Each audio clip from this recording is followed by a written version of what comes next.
they're always trying to eliminate the business cycle, which is what Karl Marx was all about.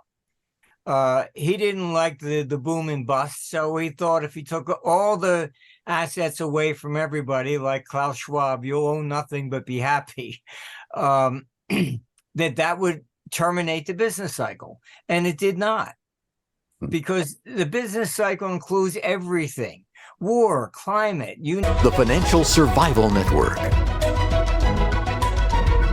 Now more than ever.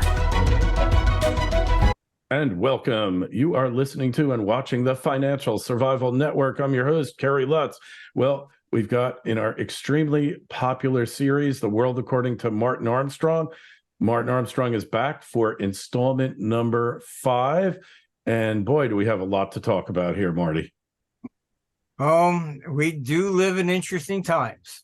And that's a curse under the Chinese Confucian system, right? Yep. So interesting times, endless war.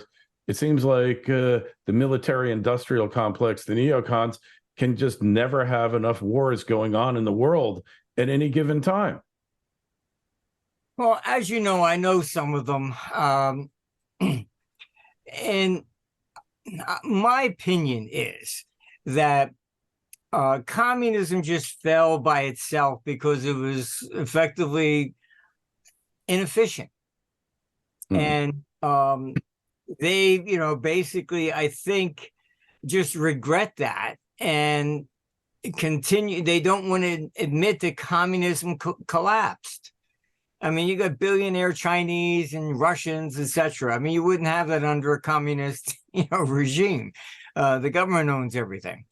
And I think when this kind of all started, when Khrushchev said, "We will bury you," and they, all rallied up together. All right, well, we'll put, democracy around the world. But of course, their version of democracy is really totalitarianism anyhow. But as Mark Twain said, if voting really mattered, they wouldn't let us do it,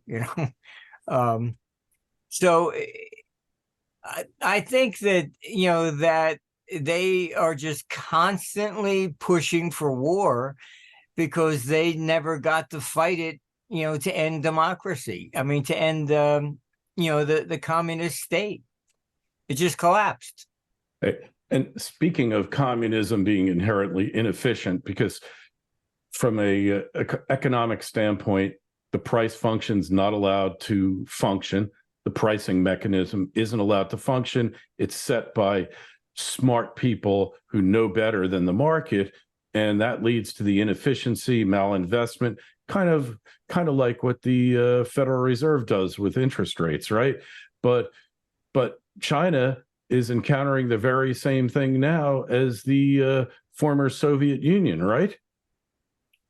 Yeah, when China opened up, I was invited there after 97. And I went, for the Asian currency crisis. So I think I was the first Westerner they invited in. And I ended up in this room actually answering questions about capitalism versus communism.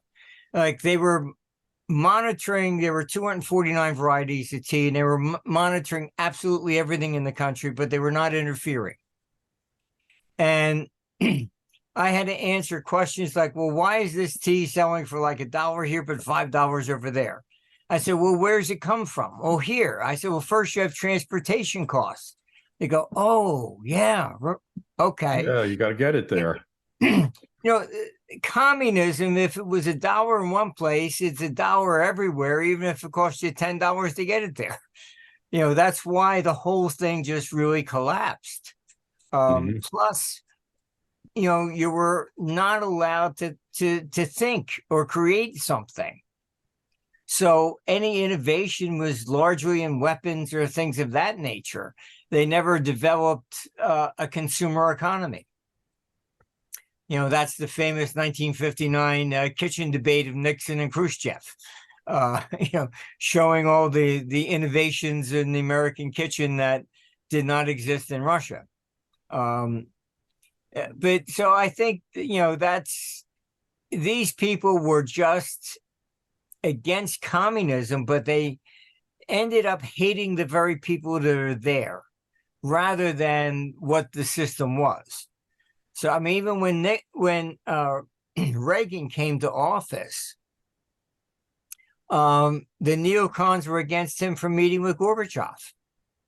They actually came out and said, "Oh, you can never trust a Russian," and it was NATO invited Russia to join.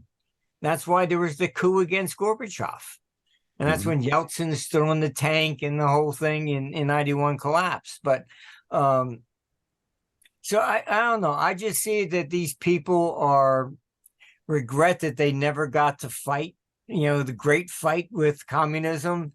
And so it's just endless wars forever. I guess they never read Sun Tzu, that every war is won or lost before the first shot is fired. Exactly. And they won the war, but it wasn't enough for them. No, it wasn't. And, just you have to look at this stuff. Like giving long-range missiles to Ukraine. That's not for the front line. That's to attack Russia. What could go wrong?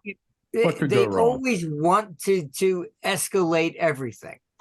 I have some friends in Israel, and they're starting to wonder if Israel is just a vassal state, of the U.S. And, because a lot of people don't believe that, this attack was totally surprised. Pearl Harbor wasn't either, right?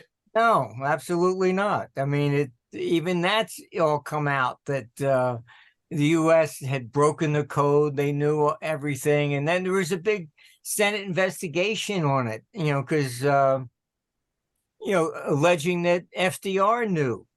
And it concluded, well, we're not sure if he knew or not. Okay, well, we just learned, we learned things over time through improved technology and through people fessing up when they no longer have anything to lose.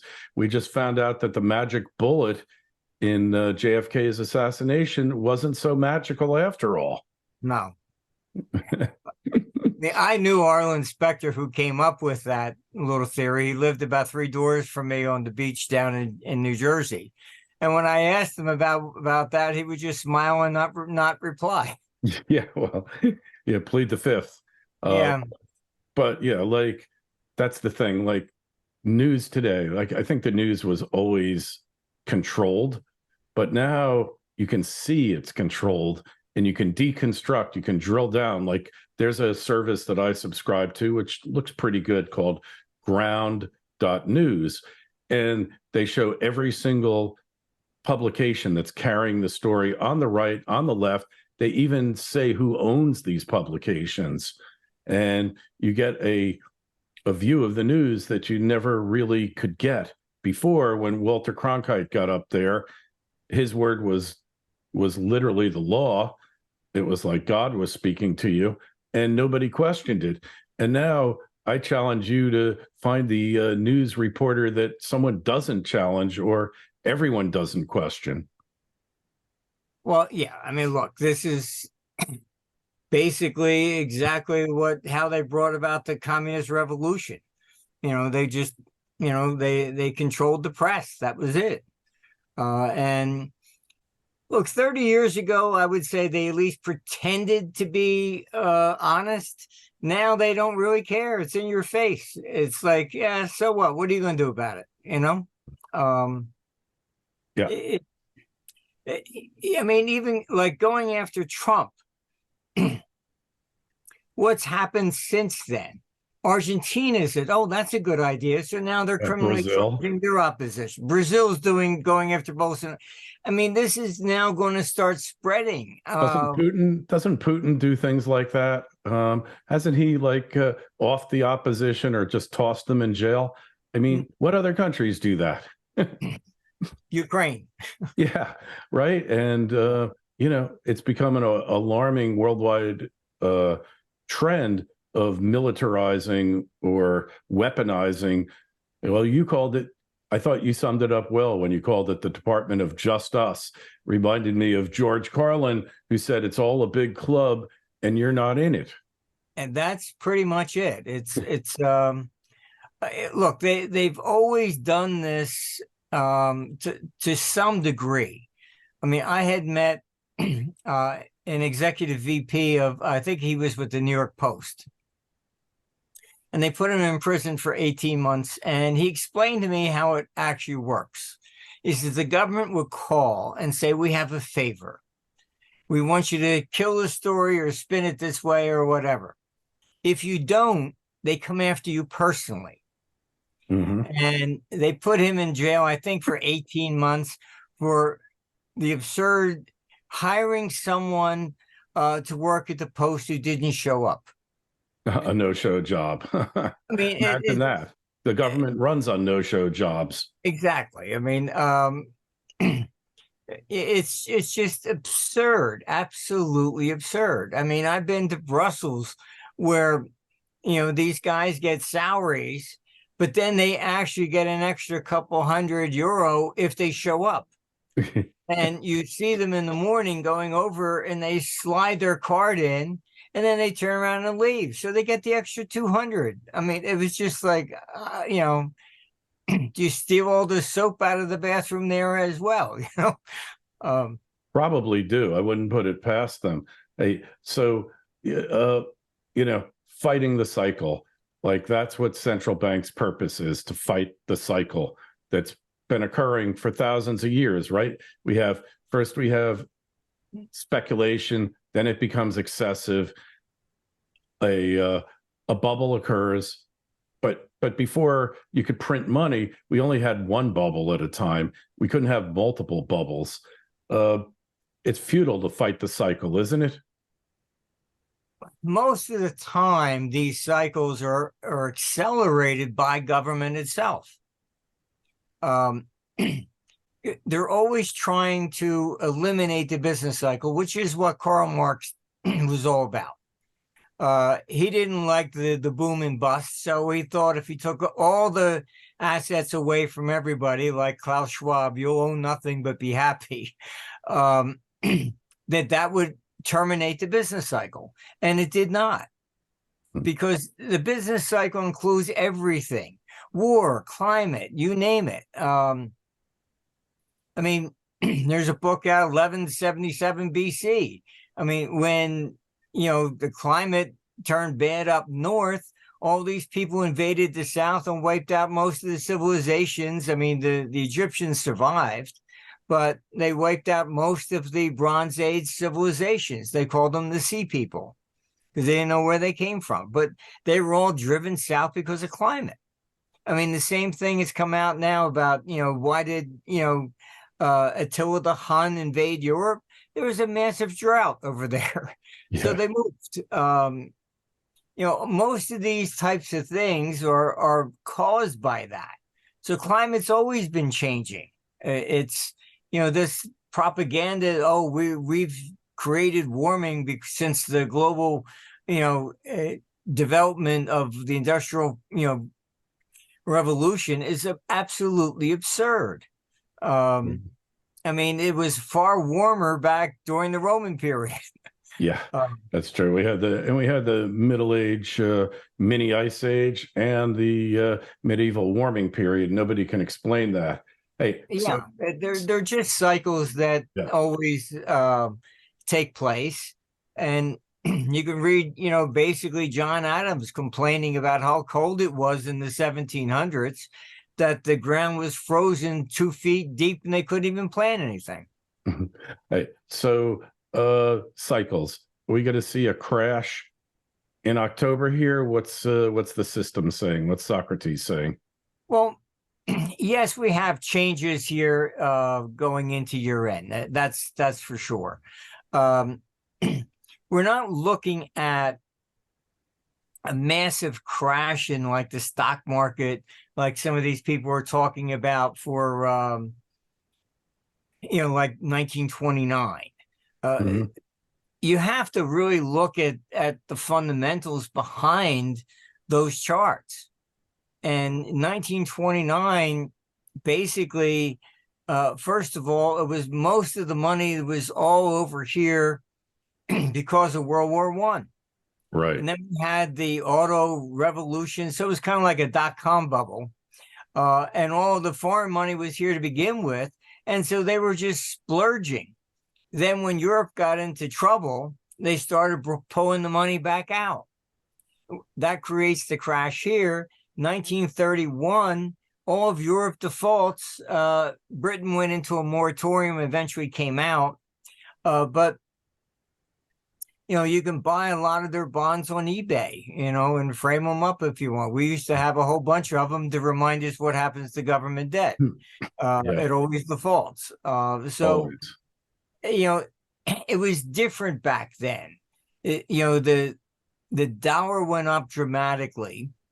That's why Roosevelt even confiscated gold, because the dollar had gone up so high because nobody wanted the assets. They were just looking to park money. And so he confiscated the gold and then, devalued the dollar. Took gold from $20.67 to $35. So, that was a rise in the dollar at that point. And because all of Europe was defaulting. So we have to look at these things. This current situation is the opposite. You have to really say, okay, fine. You want to sell all your stocks and go buy, Biden's latest issue of bonds when he just, sent another $100 billion over to Ukraine and now to fight Israel as well. I mean, our problem today is government. That they're coming in with CBDCs because, in their view, they would collect 35% more in taxes if paper money was eliminated, and everybody had to be on the books. And they think they'll collect 35% more in taxes. That's what they estimate the underground economy is. So when you hire that 16-year-old girl next door to watch the kids while you and your wife go out, where's her taxes? It's just absurd. So you find $100 bill in the parking lot, where's their 50%? It's you cheated. So de-dollarization and the BRICS currency.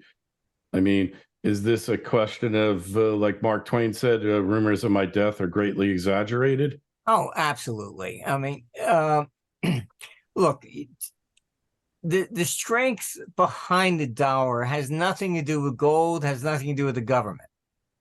All these emerging markets, when they borrow money, where do they have to go? New York City.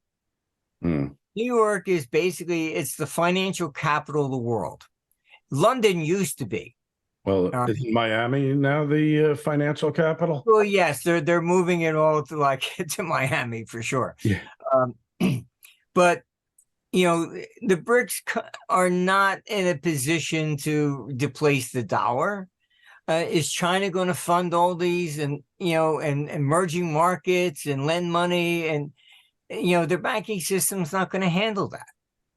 There's nobody there to replace the financial markets of the United States. They're the deepest in the world. And until, that's what the strength behind the dollar really is. And we have to understand that. It's, even when we get into this war stuff, they're fighting over borders and this is all so antiquated, it's ridiculous. Yeah, this is the 21st century and we're acting like it's medieval times here. Yeah, I mean, that's why Adam Smith even wrote Wealth of a Nation. Why? Because it was a retort against the French physiocrats. They said the wealth of a nation is its agriculture, and therefore that started the empire building. The more land you have, the richer the nation is. And Smith said, no. Wealth of the nation, if you made a saddle in London and you sold it to somebody in France, you still came home with gold. So it wasn't just agriculture. But these people fight over borders that are absurd. And they're arbitrary, meaningless. The border that they're fighting over is arbitrary, and the one that they want is arbitrary. You could go back to biblical times. Well, hey, all this land was submerged at some point. So who owned it then? Yeah, you just take all these wars. Does Ukraine really think that it can destroy all of Russia? It's absurd. And the same thing, you look in the Middle East. Does Hamas think that they're going to really wipe out Israel and all the Jews are going to leave the Middle East? What's your end goal here? Yeah. There is, you can't get to the peace because nobody will talk to each other. All right. So, hey, talking about what's happening in the world here, the endless wars, the fighting, the cycle, all of this. So the dollar is here until something dramatically goes wrong and it doesn't exist and it can't be used anymore. But when we look at China, who seem to be the successor to the US, the place is imploding. Their real estate market has hit the skids. More distressing than their real estate market is the quality of the infrastructure that they have built since the country opened up. When you go on those highways, they're a mess. Hey, we have defective infrastructure in the West and in the US, plenty of it, but they have like zero standards, or they adhere to zero standards. Just do a search for tofu dreg construction, and you see that the country is literally falling apart at the seams, Martin. Yes, look, they have their problems and it's a learning curve, more or less. But what I would say in China's defense is they have looked at the economic model and they've seen what made the United States great. It was a consumer market. They look at Germany, fine, Germany's the largest economy in Europe, but the average German has less net worth than an Italian. Why? Because they're so afraid of inflation that they kept their taxes so high, and their model was mercantilism. We build something to sell it to somebody else. Whereas the United States, it's a consumer-based economy. So that's why everybody wanted to sell stuff here, from Japan, Toyotas and BMWs, etc. So China is moving in that direction. They understand the difference, and they're trying to create a consumer-based economy there. It's going to take time. Yeah. All right. Not right now, but it's not happening. Yeah. But they at least understand what Germany does not. Yeah, that's going to be moving a two-way in that direction. You're talking about 15 to 20 years, but it will replace the United States in that sense. Mm-hmm. All right. What's your take on Elon Musk? We were talking about control of the media, and I don't know his agenda, but he certainly shined a bright spotlight on government manipulation of social media, of websites, of news, to the point where cases going to the Supreme Court. I don't have any great confidence in the Supreme Court. Like I always said, if your last hope is that the court's going to do the right thing, then you're out of hope. But we see it. It's coming up here. They're going to be really hard pressed to uphold the government's right and these businesses' right to control information at the behest of the business and at the behest of the government. What's your take on Musk? No, look, I think he has actually served a very important purpose. Kind of like Edward Snowden in that way, that, changing our view of things. The government has gone far out of control with, controlling social media and all this stuff. It's largely because they know that this is imploding on them. They're getting desperate. Um, as of January 1st, an American cannot go to Europe without being pre-approved. Mhm. And what they're going to do is put in looking at what's your politics. Oh, you protested against COVID? No, you can't come to Europe. They're moving more and more towards this, what they were calling social credit scores. Right. And this is all what our computer has been forecasting, that we're looking at the collapse of these Republican forms of government by after 2032. Mhm. They are just simply desperate at this stage. I see it more or less like Joseph Stalin. He became so paranoid. It wasn't good enough that he controlled everybody. He was like, what did you think? What are you thinking about? Are you a possible enemy? Thought I had a police. friend who grew up in East Germany, and when the wall fell, his father went and got a Stasi file, and he saw all his friends were actually ratting on him. Then he came home and he started punching holes in the wall, pulling out microphones. And to this day, he said his father refuses to ever talk to anybody other than family. Wow. But I mean, that's what you're looking at. Why put microphones in people's houses? Oh, what are you talking about? Are you a possible threat? This is where we're going. Well, they don't even have to put the microphone in anymore. They got this. Oh, yeah, no, that's very true. They can track you and then say where you're at. They know everything at this stage in the game. So this is really quite serious, because these people government is not there for you. They're there for them. Yep. And we have to understand that the biggest problem with government is that the flaw that our founding fathers put in was the lack of term limits. Because once they are there, they are on that side of the fence. And then they always look at us as the enemy. It's simple as that. Digital IDs, and we got to try, where are they going, or what are they going to do now?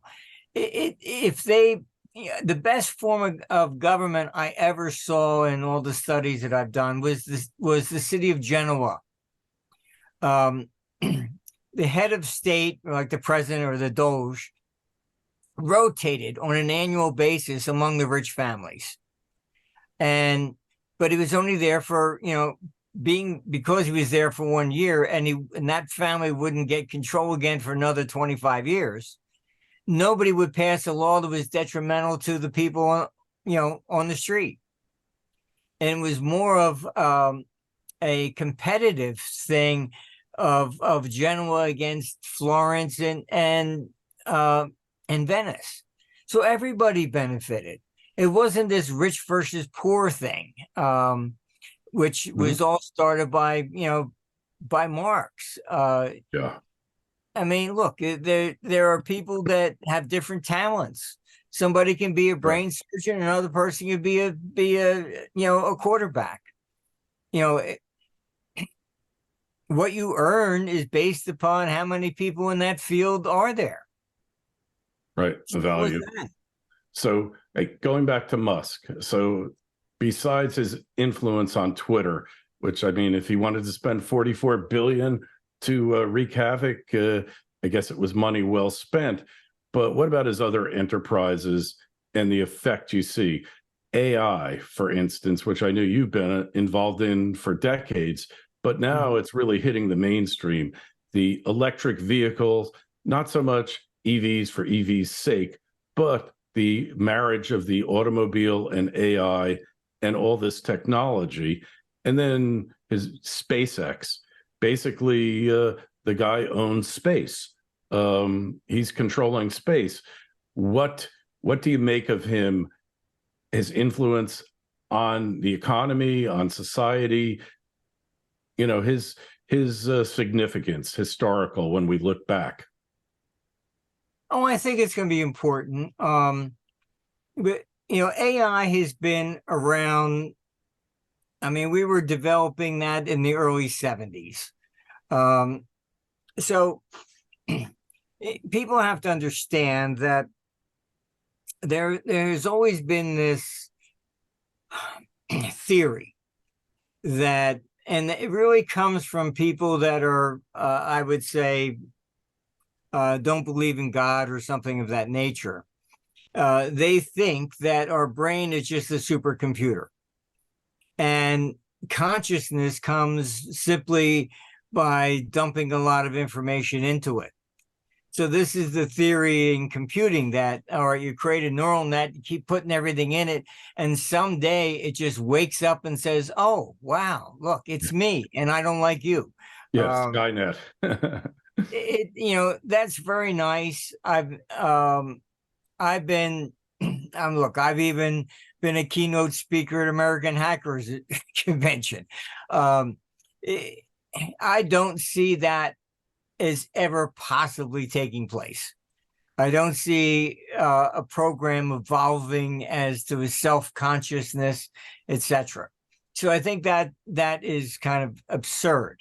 AI can certainly outproduce a human being because it can look at everything.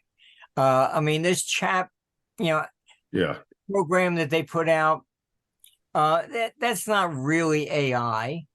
Oh, you ask a question and just goes out and search it. Oh, and comes back. Oh, what's Lady Gaga's dog's name? Oh, it's whatever.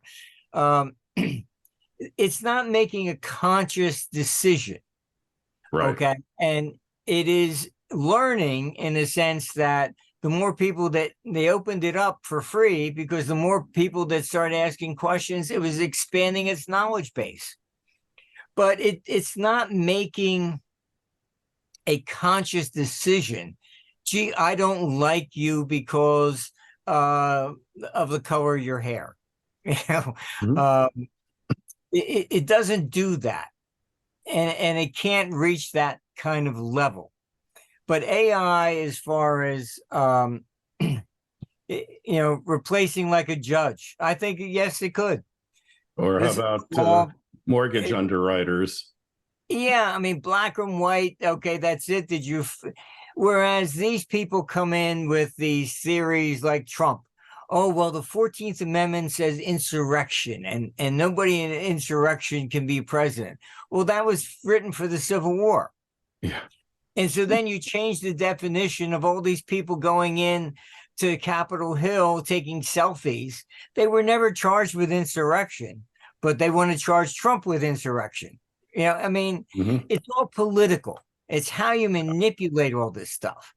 Going after the head of Argentina. He manipulated the market because he told people not to say pesos.